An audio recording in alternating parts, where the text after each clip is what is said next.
पूरा सॉफ्ट आउ spongy chocolate cake कहार पसंद ही न थाए। नमस्कार, मु रश्मि यूट्यूब आपण मानक स्वागत। आज आम घरे थिबा मात्र 3टी जिनस अति सुंदर सॉफ्ट आउ स्पंजी चॉकलेट केक बनैबा। चॉकलेट केक बनैबा बहुत सहज, बहुत सिंपल। आपण माने थरे एमती चॉकलेट केक निश्चय बनैबे। आज रही चॉकलेट केक आम बिना ओवेन बिना कोको पाउडर रे बनैबा। आशा करछि आपण मानको आज रेसिपीटी भल लागिवो। जदि आपण मानको आज रही रेसिपीटी भल लागे वीडियोटा को लाइक करिवे, शेयर करिवे। चैनल जदि नुआ थे चैनल को सब्सक्राइब निश्चय करदेवे। तो चलतु आज मीठा मीठा रेसिपीटी स्टार्ट करवा। यही चॉकलेट केक बनाया मुझे ओरियो बिस्कुट नहीं, मुझे तीन पैकेट ओरियो बिस्कुट नहीं। प्रथमे सबुजाक ओरियो बिस्कुट को मुझे खोलिकिना गोटे बाउल रखिदेली। एबे से बिस्कुट मझे जो क्रीम थाए ताकू एबे आमे गोटे अलगा बाउल काढ़ीदबा। एठी देखंतु एमिति सबुजाक बिस्कुट देहरु क्रीम गुड़ा काढ़िकिना अलगा कर देइथिली। एबे मोर सबुजाक बिस्केट रू क्रीम गुड़ा बाहर कर देइछि। एमिति ही मोटे छोट बाउल रे क्रीम सब रखी। ए क्रीम को आमे लास्ट यूज करवा। एबे गोटे ग्राइंडर जार नवा। ग्राइंडर जार रे सबुजाक बिस्कुट को टिके टिके भांगिकिना देइदबा। आमको ए बिस्कुट रो गोटे पाउडर दरकार। एठी मोर बिस्कुट पूरा भल से गुंड हो जाइछि। आकु गोटे बाउल को काढ़ीदबा। एठी देखंतु बिस्कुट आमर पूरा बढ़िया से गुंड हो जाइछि। एबे आथिरे आमे क्षीर ऐड करबा। मु एठी गोटे बाउल भला क्षीर देइछि। प्रथमे अधिक क्षीर देबेनी। मुझे गोटे बाउल बा मेजरमेंट कप रे गोटे कप भाया क्षीर देइथिली। एबे सबुजाक बिस्कुट गुंड सहित क्षीर को आमे भल से गोलेइबा। क्षीर सहित बिस्कुट गुंड भल से मिसीगला पर जदि आमको आहरी क्षीर दरकार हे तो आम अल्प अल्प कर दबा। एका संगे सबुजाक क्षीर देले बैटरटा आमर पतला हो जाई पारे। तो ये देखो आपको गोटे डायरेक्शन में भल से गोलेबे। एटी मोर बैटरटा टिके बेसी बहल लगुला से मुझे अल्प क्षीर यूज करी। बिस्कुट रे केक बनवाटा बहुत सहज। आपण मानकर जितेबाला इच्छा हे आपण मैंने सांगे सांगे यही केकटा बनई पारे। मात्र 15 ରୁ 20 मिनट भितर यही केकटा बनिक रेडी जाए। तो ये देखो आमर बैटरटा ए भल से पूरा गोले होगा। आपन को बैटर कंसिस्टेंसी देखौछि। देखो बैटरटा आमर बहुत भल से बहलिया होगी। जी आमको दरकार केक रो बैटर से हिसाब ही अच्छी।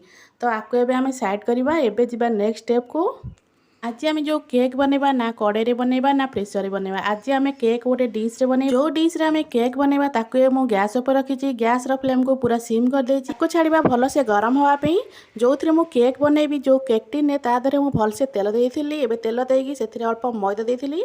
मैदा को एमती चारिपट सारा भल से लगे देइथिली। एबे आको रखिबा साइड रे। आम जो बिस्कुट रे बैटरटा बने रखिथिले सेथिरे एबे दबा अल्प हाफ चामच भी कम देइथिली बेकिंग पाउडर। बेकिंग पाउडर देकिना ताको भल से गोलेइबे। देखंतु जेमती व्हाइट व्हाइट दिसुची ना ताको भल से गोलेइ देबे चॉकलेट सहित जमती पूरा मिसी जिवो। आको 2 ରୁ 3 मिनिट एमिति घांटी देले एटा पूरा भल से मिसी जाई थाए। बेकिंग पाउडर देकी आको बेसी समय बाहर रखिबेनी। सांग सांग आको दे देबे केक टिन रे। आको एमु केक टिन रे सब जाका बैटर को एमु ढाली दउची। बैटर को एबे मु केक टिन रे दे देची। एबे हमर बाउल रे जहा भी लागि गछि ताको सब जाका भल से पोछि पाछि केना बैटर को दे देबा केक टिन रे। एबे ताको 2 ରୁ 3 थर टिके टैप कर देबे। भितरे जहा भी बबल्स थिबो सब जमती सेट हे जिवो। से हिसाब रे आको टिके टैप कर देबे। एमिति 2 ରୁ 3 थर भाया टैप कर देबे।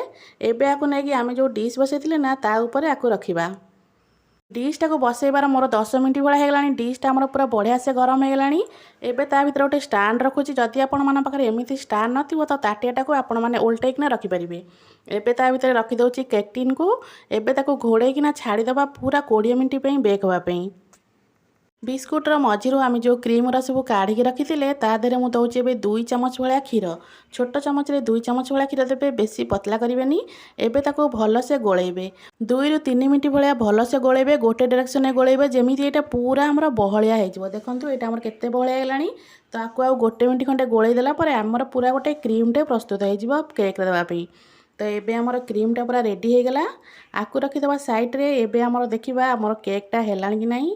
देखंतु केकटा हमर केते सुंदर भाबरे पूरा फुली जाईची। एबे चेक करबा केकटा हमर सिझिची कि नाही। एठी गोटे चामच साहाय्य रे चेक करची। देखंतु चामच रे हमर टोटली भी लागोनी। तो केक हमर प्राय परफेक्ट भाबरे बेक हो जाईची।